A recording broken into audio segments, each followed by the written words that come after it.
For regular viewers of Transworld Sport, a farm in the English countryside, freezing temperatures and strangely attired groups of men can only mean one thing. It's winter tough guy time again. The annual event sees thousands of hardy souls tackling a gruelling 13-kilometre assault course. Now in its 22nd year, the race is the brainchild of great British eccentric and former soldier Billy Wilson. To survive the course, well, there isn't anybody ever beat the course. To survive the course, then they've got to have some real grit down in their belly, you know. They've got to have something that's exceptional in this world, which everybody had in England, wartime, just after, yeah? Take the world back to what it was, and we'll have a great world to hand over to our next generation. That is what Tough Guy is about. The course in the English Midlands has developed a fearsome reputation. It's designed to test competitors' physical and mental endurance.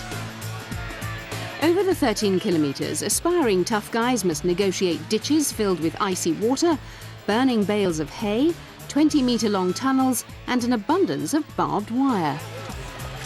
The Tough Guy claims to be the hardest survival training day in the world, with only the US Navy SEALs Grinder assault course as a rival. There are 5,000 to 6,000 people here today, and we've got about 45,000 people on the database. Every one of them believes that the Tough Guy is mentally and physically capable of anything. Before they can take part in this race, every participant is required to sign a legal disclaimer, affectionately known as a death warrant. Tough Guy!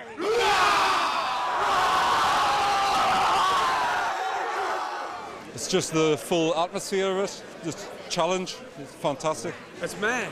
It's mental. Let's all have a disco. Let's all have a disco. Let's all have a disco.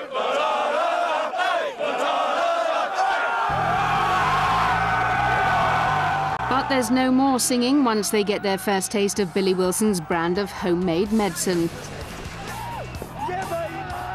The race begins with a cross-country run.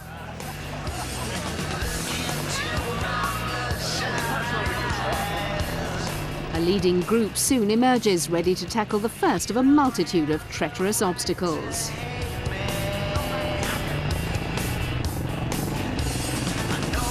Got to leave a bit in the tank, haven't you?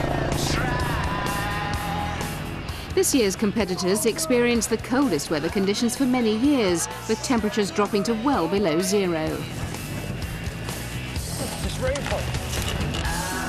During the gruelling obstacle section, James Appleton, who finished second here last year, establishes a 1-minute lead over his nearest challengers, Graham Webb and Ben Price.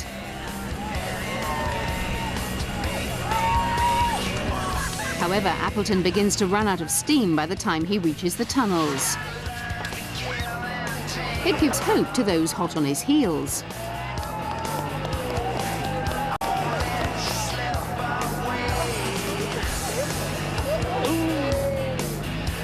The freezing water obstacles prove to be too much for Appleton.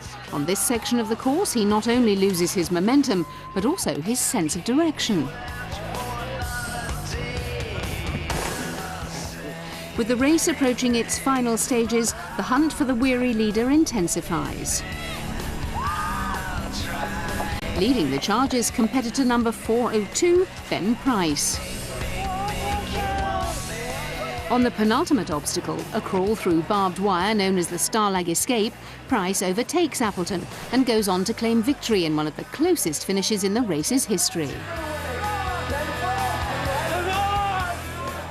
The underwater tunnels, until then I felt brilliant, but the underwater tunnels is just horrible, man. It's death, it's horrible. Is it worse than previous year? But I can't believe I've won it. It's unbelievable. I can't believe it. For those not amongst the leaders, it proves to be a Herculean task just to complete the course. The bloody blue fingers. It's no good. I gotta get a walk. I'm gonna finish it and I'm gonna get there. It's a cold water, it's freezing cold water and it's terrible.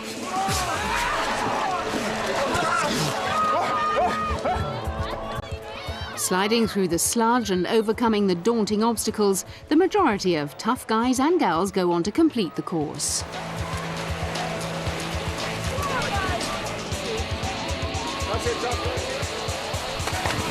You love it, mate. Come on. Let's go, son. And judging by the ever-growing popularity of this event, it's likely that this lot will be back for more of the same next year.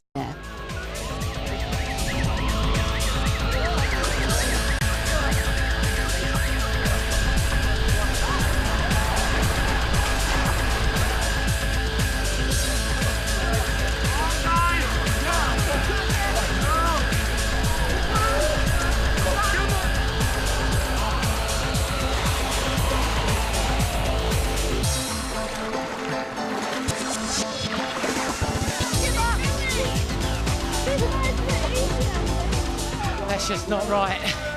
That's death.